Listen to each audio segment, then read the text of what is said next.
तो मैं एक ऐसा इंसान हूँ जिसने हर तरह की लाइफ देखी है और हर तरह के फेजेस भी देखे हैं लाइफ के साथ साथ. But first we are only gonna talk about appearances. I've done it all. I've had curly hair, I've had straight hair, I've had buzz cuts, I've been extremely thin, I've been painfully average, I've been muscular, I've been ugly and I've been good looking. Why do I mention this? It's because मेरे पास कभी भी लड़कियों की कमी नहीं रही है अपनी लाइफ में. I've always had an abundance of women in my life. और तब भी जब मैं बदसूरत दिखता था और मैं मोटा भी था और मैं छोटा भी था. And it's not just about abundance of women in my life, it's about my decent and great level of success with them. I've had all kinds of women obsessed with me to a psychotic point.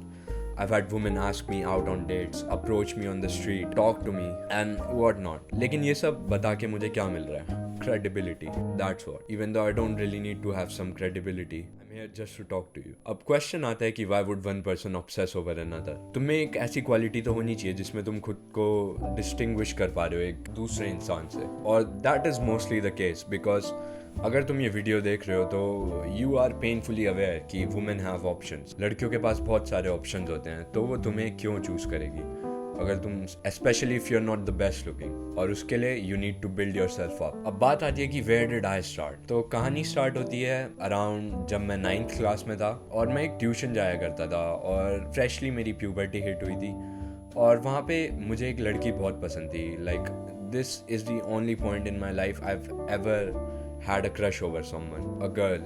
और वहाँ पे I used to always beat myself down कि मेरा इसके साथ कोई chance नहीं है और मेरा इसके साथ नहीं तो मेरा किसी के साथ भी कोई चांस नहीं है. I used to feel like a loser क्योंकि फ्रेशली मेरी प्यूबर्टी हिट हुई थी और this was the only time in my life जब मेरे दिमाग में लड़कियों के अलावा कुछ और नहीं चलता था. तो अब during this time span I met another girl in the same tuition और वहाँ पे क्या हुआ कि बहुत फनी स्टोरी है लेकिन वो लड़की who was decent and looked good, she used to throw pens.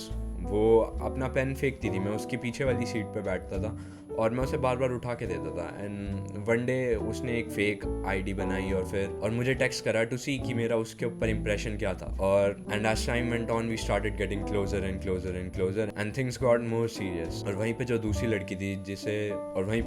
लड़की थी मेरा जिस पे क्रश हुआ करता था, कुछ टाइम बाद जाके मैं उसके साथ भी बहुत क्लोज आया. Now I am not saying by any means that I'm a womanizer, but yes, I've had great success. अब मैं अपनी फोटो उस टाइम की यहाँ पे लगा देता हूँ और मैं उस टाइम पे ऐसा दिखता था और बाद में मुझे पता चला कि जिस लड़की को मैं पसंद करता था ओरिजिनली वो भी मुझे पसंद करती थी. She just never said it out loud because I never approached her. और अगर मेरा सही लड़कियों के साथ चांस हो सकता है इस टाइम पे तो सबका हो सकता है. अब what did I have going on for me? और अब हम सब सेल्फ अब्जॉर्ब्ड होते हैं और हमें डर लगता है कि how others might view you. We forget that women are also people going through their own puberty and experiences and wants and needs. Sure, they have a lot of options, but what separates you? We have to focus on that. अब जब मैं छोटा हुआ करता था तो मैं अपने घर से बाहर बिल्कुल भी नहीं निकलता था. 10th क्लास में भी 11th क्लास में भी मैं अपने घर में ही रहता था और that time in my life was absolutely isolating. Isolating से मेरा क्या मतलब है? आइसोलेटिंग से मेरा मतलब है कि मेरे ऐसे कोई रियल दोस्त नहीं थे. मैं ऑनलाइन ही लोगों से बात करता था और मैं अपने घर से बाहर नहीं निकलता था. स्कूल जाना भी मुझे पसंद नहीं था. I just had a general dislike for life during that time but I didn't let that stop me. तो वो टाइम मेरी लाइफ का ऐसा टाइम था जब मैं सेल्फ इम्प्रूवमेंट पे फोकस करता था और नॉट कॉन्शियसली, ऐसे कॉन्शियसली जैसे तुम रेड पिल ब्लैक पिल यूट्यूबर्स की वीडियोस देखते होगे कि वो कॉन्शियसली तुम्हें फोर्स करते हैं कि तुम ये करो वो करो और तभी तुम्हारे पास लड़की आएगी. It first you must understand that it must be unconscious and actual effort where you want to put in. और जो तुम एफर्ट डाल रहे हो किसी भी जगह पे वो जेन्युइन होना चाहिए, वो रियल होना चाहिए, ऑथेंटिक. तो अब मैं ये नहीं बोल रहा कि तुम्हें अपनी अपीयरेंस पे ध्यान नहीं देना चाहिए. मैं भी छोटी छोटी चीज़ें करता था कि मैं एक चैनल देखता था जिसका नाम था असद स्टाइलिंग. अगर तुम भी YouTube देखते थे उस टाइम पे तो तुम पक्का जानते होगे कि वो कौन है. Shout out Asad styling. मैं उसकी वीडियोस देख के अपनी आईब्रोज ट्रिम करता था, अपनी यूनिब्राउ हटाता था विद अ नेल कटर. तो द पॉइंट इज़ कि हाँ, जहाँ तुम इम्प्रूव कर सकते हो अपनी अपीयरेंस को वहाँ तुम करो. But besides that I was naturally always attracted to philosophical questions और लाइफ को कैसे जीना चाहिए, लाइफ में तुम्हें कैसे रिएक्ट करना चाहिए इन सिचुएशंस एंड व्हाट नॉट. तो मैं बहुत फ़िलासफ़ी उस टाइम पे पढ़ता था और मैं यूट्यूब देखना मुझे हमेशा से पसंद है। तो उस टाइम पे कॉन्शियसली नहीं, अनकॉन्शियसली मैं बहुत यूट्यूब देखता था और मेरी स्पीकिंग बहुत इम्प्रूव हुई। I was fluent in English. I was far better at speaking English than any one in my proximity. तो ऐसे धीरे धीरे मैंने अपना स्किल सेट डेवलप करा और ये सब मैं कभी भी लड़कियों के लिए नहीं कर रहा था। I had some mental traits जो मेरे लिए हैवी लिफ्टिंग भी कर रहे थे इस टाइम के दौरान। Like I have always been very curious. Like मैं लोगों से बहुत सवाल जवाब करता था। I used to really love conversating even though I never really initiated conversation. I love to conversate, I love to talk, I love to deeply understand a person. मैं हमेशा से एक इंसान को जानना चाहता था कि उन्हें वो इंसान क्या बनाता है, और that is empathy. But besides that I have always been really emotional to a very extreme degree. I've been passionate, I've been affectionate, expressive and philosophical. But अब तुम्हारे दिमाग में क्वेश्चन आता होगा कि मैं स्टेज तक पहुंचूँ ही कैसे अगर लड़कियां मुझे फॉलो बैक ही नहीं करती और मेरे फर्स्ट मैसेज का ही रिप्लाई नहीं देती। Well my friend, you need to understand कि failure happens. If someone is shallow enough to जज you on the basis of your looks, trust me कि अगर कल को तुम्हें वो लड़की मिल भी जाती है और तुम उसके साथ एक रिलेशनशिप में आ भी जाते हो, तो you will have nothing but regret. तुम बहुत दुखी रहोगे और एक भी मोमेंट ऐसा नहीं होगा इनिशियल स्टेजेस को छोड़ के जिसमें तुम खुश रहोगे कि हाँ मैं इस लड़की के पीछे पड़ा रहा और फिर इसने मुझे फाइनली चांस दिया और अब ये हम रिलेशनशिप में। And it's not like looks are everything. कोई सा भी सेलिब्रिटी एग्जांपल ले लो, the most attractive of people also get cheated on and history has always been a testament to human unfaithfulness. अगर तुम ब्यूटी के पीछे भागोगे तो you will not have it by your side for a very long time. Point being, put yourself out there, meet as many people. Dating apps पे success नहीं मिलता तो college, school, friend groups join करो, communities join करो, gym, office, hell approach women somehow. मेरे friends often मुझे बोलते हैं कि मेरी बंदी पटवा दे। If you are even decent looking और if you even talk to 2 women at max, तुम भी इस क्वेश्चन से फेमिलियर होगे कि तुम्हारे दोस्त तुम्हें बोलते हैं यार मेरी भी बंदी पटवा दे, मेरी भी बंदी पटवा दे। And with me it gets to an uncomfortable amount. Sometimes पीछे ही पड़ जाते हैं। I have many friends who solely ever really approach me for the sake of कि बंदी पटवा दे, मेरी इस लड़की से बात करवा दे, मेरी उस लड़की से बात करवा दे। अब मैं अपनी लाइफ के दूसरे फेज में आता हूँ। I was tired of being fat and अगली। और व्हेन यूर फैट, तुम एक मेल फ्रेंड ग्रुप में रहते हो, अगर even if they don't mean bad towards you, even if they possess no ill intent towards you, तब भी तुम बुली होते हो। And it's always about how you feel about yourself deep inside. अगर तुम दुनिया के सबसे अट्रैक्टिव इंसान भी हो और you have everything going on for you और तुम एक फ्रेंड ग्रुप में हो, तो वहाँ भी तुम्हारा मजाक बनेगा। But when you are deeply insecure with something about yourself, you tend to fixate on it. और मेरे साथ भी यही हुआ। मैं मोटा था और मैं परेशान हो गया था कि सब मुझे मोटा बोलते हैं, तो मैंने खाना खाना छोड़ दिया। And now it started out as just some innocent thing कि मैं कम खाता था, but then it progressed towards a very extreme eating disorder जहाँ पे मैंने 1-2 साल तक बिल्कुल ही कुछ ही खाना छोड़ दिया था। मैं दिन में सिर्फ 1 कटोरी दही खाता था और मैं बहुत पतला हो गया था और इससे मेरी लाइफ में बहुत प्रॉब्लम भी आई। बट ये एक अलग वीडियो के लिए रखते हैं। और मैं उस टाइम तुम्हें दिखा देता हूँ कि मैं कितना पतला हो गया था और तुम देख लो कि मैं उस टाइम कितना पतला हो गया था। लेकिन तब भी मेरे पास लड़कियाँ थी। And it was the beginning of my life जब girls started to throw themselves at me, and not just any girl, like attractive rich women from South Delhi, we are talking about them। जबकि मैं छपरी सा लगता था। और अब मैं तुम्हारा अभी भी कमेंट दूर से देख सकता हूँ कि तुम कहोगे लाल बाल करा रखे हैं, अभी भी छपरी लग रहा है। That's fine। तुम मेरे चैनल पे वीडियो देख लो कि मैंने क्यों लाल बाल कराए हैं और तुम्हें समझ आ जाएगा कि मैंने क्यों कराए हैं। And during that time exactly what helped me with women कि जबकि मैं ऐसा दिखता था फिर भी मेरे पास बहुत सारी लड़कियाँ आती थी from every part of my city, rich to poor, ugly to attractive, everyone। ये जो मैंने अपने अंदर traits build करे थे, genuine authentic traits, they helped me। और I used to really want to talk to women। I was very philosophical।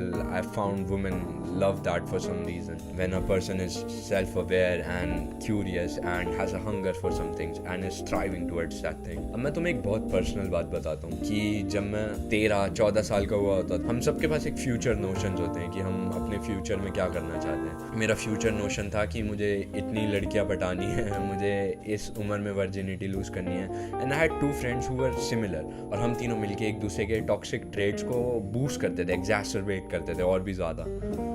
और I remember there was one time जब मैंने बोला था कि if I do not lose my virginity by the age of 17 I will do something to myself, something. And that was honestly really stupid, but I remember my friends being along that way. और अगर तुम ये video देख रहे हो, I know you're going through a very tough and desperate time. You have a very extreme notion going on in your head too regarding women and how you want them, how you need them, and how this will absolutely solve your life. But that's never the case. Continuing on with the story, phases आए कि अब मैंने 2 साल में weight gain करा, फिर phase आया, body भी अच्छी बनाई, अभी बाल कलर हैं जैसे तुम देख ही सकते हो. My point has always and will always be कि my brother, you need to put yourself out there, communicate, see girls as people, do not just see them as some kind of objective. And most obvious of all, जो कि लोगों के sir के ऊपर से निकल जाता है, do not, बिल्कुल भी do not try too hard. Believe me, everyone can see it and that's plain unattractive कि जब तुम desperate और तुम बहुत ज़्यादा try hard कर रहे हो to just talk to someone, just let it be. जितना भी try hard behavior, attention seeking, notice me type वाला behavior करोगे, लड़कियाँ तुमसे उतना ही दूर भागेंगी, क्योंकि desperation is obvious and no one wants to be with a desperate person. Everyone wants someone who's secure with themselves. हाँ, मैं ये नहीं बोलता कि लोगों की इनसिक्योरिटीज़ नहीं होती है, और मैं समझ सकता हूँ कि तुम्हारी इनसिक्योरिटीज़ ही डेस्परेट कर रही हैं तुम्हें, लेकिन what I have learned with life is struggle सबके होते हैं. जो अच्छे से छुपा सकता है सिर्फ वही लाइफ में थ्राइव करता है. इट्स ऑलवेज अ कॉम्पिटिशन कि कौन ज़्यादा अच्छे से अपने स्ट्रगल्स और इनसिक्योरिटीज़ को छुपा रहा है. और तुम्हें यही समझना है कि सुंदर से सुंदर लड़कियाँ, और तुम्हें यही समझना है कि सुंदर से सुंदर लड़कियों में भी कोई ना कोई प्रॉब्लम या फ्लॉ है जो तुम्हें नहीं दिख रहा. तुम्हें अंडरस्टैंड करना है लड़कियों को. इतना टेंस अप होके मत रहो, because I know I have been there. I have been extremely worried about how someone is going to perceive me, about the most trivial details जो कि मैटर भी नहीं करती. It's always best कि तुम खुद को वैसे देखना स्टार्ट करो जैसे तुम लोगों को करते हो, as hard as it might sound. You don't really notice each and every single flaw a person has. Just be confident, be laid back and relaxed. मुझे याद है एक बहुत फनी स्टोरी उस टाइम की कि 11th क्लास में मेरी एक गर्लफ्रेंड हुआ करती थी, और मैं उससे मिलने जाता था अपने एक दोस्त के साथ. और जब हम पहली बार एक डेट पे गए तो मैं बहुत काँप रहा था, पता नहीं क्यों, लेकिन मैं काँप रहा था. और मेरी उस टाइम पे उस गर्लफ्रेंड को भी दिख रहा था, और मेरा दोस्त मेरे हाथ पकड़ के मुझे शांत करवा रहा था. Start understanding and empathising with women and don't twist my words. I don't mean sympathise. Simp मत बन जाओ कि हर बात पे हाँ करो, कि अगर मैं हर बात पे हाँ कर दूँ तो मुझे लड़की मिलेगी, she will think I am a yes man. And trust me, वो तुम्हें एक येस मैन से ज़्यादा बढ़ के कुछ भी नहीं सोचेगी. अगर रिजेक्शन मिली तो तुम लड़की को आर वर्ड बोल दो. This happens more often than not कि रिजेक्शन मिली तो आर वर्ड बोल दिया लड़की को, लेकिन उससे पहले तुम्हें उसकी लाइफस्टाइल और सब कुछ मंजूर थी. कॉन्वर्सेट करो हर बारे में दैट इंटरेस्ट यू बोथ. जैसे दोस्तों से अपने खुल के बात करते हो ना, वैसे ही बात करना. If a girl can't empathize with you तो भी ज़्यादा चेप मत हो, बट ऐसा भी नहीं कि घोस्ट कर दो. Just don't talk to her as often. You need all kinds of exposure you can get. अगर कुछ ड्रास्टिक नहीं हुआ तो leave it be. Just have that girl in your life. Who knows what happens. मेरे साथ बहुत बार हुआ है. I get tired of someone just not matching my boxes, और फिर I detach from them. I don't cut them off और be rude to them, but separate myself in a healthy manner. And then sometime later when time is right or that person has grown up or the stars have aligned, your spark can be rekindled. अब अगर हम appearance की बात पे आ जाते हैं तो you need to make a foundation first. See what structures your face the best. और नहीं, मैं इन सब चीज़ों की बात नहीं करूँगा कि तुम ये वाला ऐप डाउनलोड कर लो जिससे तुम्हें तुम्हारा फेस शेप पता चल जाएगा और उससे तुम्हारा अपना बेस्ट हेयर स्टाइल पता चल जाएगा. अब अगर मैं तुम्हें एग्जाम्पल दूँ, for me, I think I don't look my best and I don't feel like myself either if I have an undercut. That does not mean कि undercuts are bad.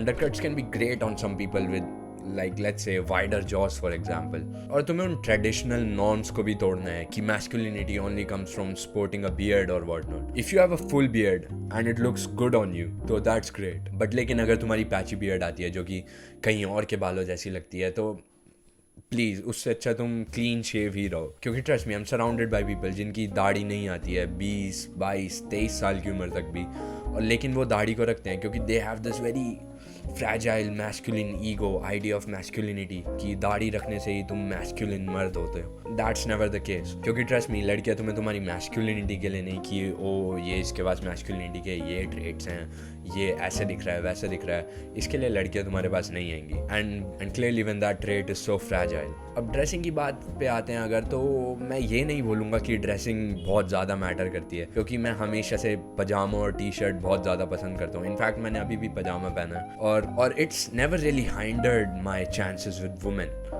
But what you can focus on is colors. Start dressing in colors that complement your skin. Like when I had acne, red was my worst color because it would highlight my skin, but now it's one of my best colors that complement me the best. Remember, never chase after looks. Your desperation comes only from the fact that you fail to view women as people, but prefer to view them as objectives instead. You don't have to shame yourself either with these extreme notions of company कि मुझे लड़की चाहिए ही चाहिए. Like as I told you, जो मेरा notion था जब मैंने अपने दोस्तों के साथ बातें करी थी. You don't really need that. I'm sure तुम्हें isolation feel होती होगी, but start building yourself up or do away with these ideas. At the end of the day, having validation from women does not satisfy me. You will be unsatisfied and that's life. अगर तुम्हारे पास दुनिया भर की लड़कियां भी आ जाएं तो एक के बाद तुम्हें फिर दूसरी प्रॉब्लम के बारे में तुम सोचने लगोगे और तुम कभी भी सेटिस्फाई नहीं होगे. Like, but not to brag or anything, I have all kinds of exposure with women, men, everyone, and it's never enough to thrive in social relationships. उसके बाद अगर तुम successful भी हो जाते तो you have these arising anxieties of other things of life कि तुम अपनी लाइफ में क्या करोगे और what not. And that's it for today. I hope तुम मेरा पॉइंट समझ सकते हो कि रेड पिल या ब्लैक पिल यूट्यूबर्स को फॉलो करना हमेशा बेस्ट चीज़ नहीं होती. And that's it. Thank you for watching और सब्सक्राइब कर देना. Bye bye.